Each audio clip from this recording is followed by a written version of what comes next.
mga kasukay, mga kalingap na panood natin. Nakakatuwa naman, no? Etong si Eden ay merong secret admirer. Ito pala ay si Makoy. So, nababasa ko lang sa mga comment na si Makoy na daw yung ilalove team kay kay Eden. Nababasa ko 'yan, mga kasukay. Kaya hindi ko alam na etong Makoy, si Makoy pala is pinsan pala siya ni Jack, no.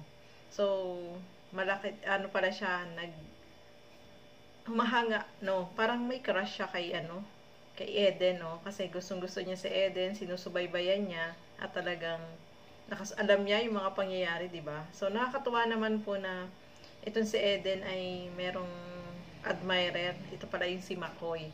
Nakakatuwa siya dahil alam niya kung ano yung mga pinagdaanan ni Eden dahil kumbaga na-inspire siya dito kay Eden, no, na kahit na ganun yung sitwasyon ay nagsusumika para makapag-aral, matulungan yung pamilya, no. Alam niyo naman po yung sitwasyon nila Eden, 'di ba? Nakita niyo naman po yung bahay nila, hindi nila sariling bahay, tapos kapag umuulan ay tumutulo. Sobrang sipag ni Eden, no? Araw-araw siya nagtitinda pagkagaling niya ng school.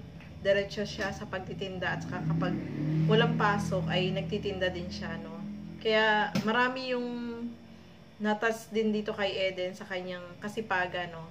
Halos lahat sila masisipag, no, mga kasukay, mga kalingap. At ayan nga, nakakatuwa naman na itong si Makoy ay alam na alam kung ano yung ni Eden, di ba? So sabi niya is payag naman siya kung sakaling i-partner siya kay Eden, payag naman siya. Pero sabi nga niya is nag-aaral pa siya, pero hindi naman daw niya pababayaan yung kanyang pag-aaral. O, di ba? Nakakatuwa naman, no? Nakakatuwa itong si Makoy dahil kahit na meron siyang crush o hinahangaan niya si Eden, yung pag-aaral pa rin yung priority niya, mga kasukay, mga kalingap. At about dito naman kay Cedric, o, di ba? Si Cedric ay single naman pala, no? Single, malay mo in the future, di ba? Sabi nga niya, in the future, malay mo. So, nakakatuwa naman itong mga ito, no? Si Cedric ay kapatid ni Miss Jack, at itong si Makoy ay pinsan, no? Aba? Talagang mga tapya. O, diba? Nakakatuwa naman po, mga kasukay, no? Kahit itong si Cedric ay nakapagbigay din ng good vibes sa atin, yung kanilang tambala. Nagpapakilig din sila, no? Malay nyo, in the future, diba? Pero, study first muna, no? Yung mga Kalingap Angels, mga naman yun. Good vibes lang naman po, no? Hindi naman totohanan. Kumbaga, sisimula naman yan sa friends, no? Malay natin, pagdating ng in the future, di ba? Hindi naman yan minamadali. At saka may mga pangarap naman sila, no, na gusto nilang matupad, mga kasukay, mga kalingap. Kaya nakakatuwa lang, itong si Makoy ay talagang may paghanga dito kay Eden, talagang sinusubaybayan niya. At ito naman si Cedric ay din siya, no? Yung nagkikare din kay Rosa. Yun nga, napanood natin kahapon na may pasalubong itong si Rosa kay Cedric. O, diba? Nakakatuwa naman sila ng mga kasukay, mga kalingap. Kapag ini-interview si Rosa, namumula eh. May kilig din eh, no? Diba? Nakakatuwang panoorin. Good vibes lang po, mga kasukay, mga kalingap. So, ayan.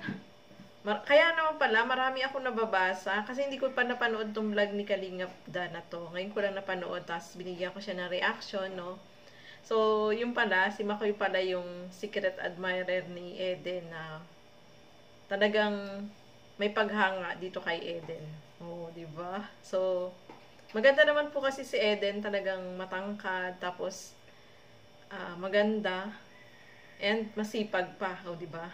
Kahit na siya, talagang nagsusumika para sa pamilya, para makapagpatuloy siya ng pag-aaral. At very thankful din si Eden dahil nakita sila ng Kalingap, no?